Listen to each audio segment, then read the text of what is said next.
Ао, да ти кажам една прича, никад не сум ја кажал. Кажи. Ова е трип тотален.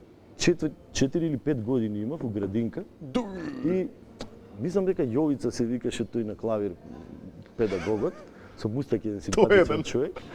И вика, детево талентирано, ајде да пееш. Ја пеев, нормално, кога млад слух имав, кога малец.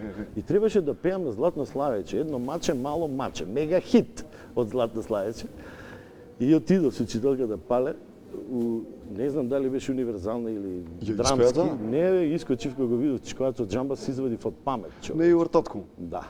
И не можам, ја го гледам и се плашам. Не можам да уплав. Ама, да. А зашто? Не знам. Не можев, се уплашив кога го видов джамба, да видиш. И не, викам ако дојде учителката со мене на сцена или татко ми, тоа ќе пеам, иначе не. И се откажав, човече. И Антоанета, другарка ми од истата група што бев, моја ја испеј, стана легендарна песна, а? И после 20 кусур години овде у МКЦ некоја годишнина на Златно Славече и ја на Ацо му викам, Ептен го сакам и он мене ме сака синко ме. И со Игор сте. Да, Ептен блиски, блиски. Знам. Викам, јас сум бе тоа дете што избегот. Вика, ти ли си, јас сум единствено дете што се плашил од мене. Ај се. А само е како мил човек, прекрасен човек. Ама јас Добро. Од кај детето гледа други работи. Од кај да знам.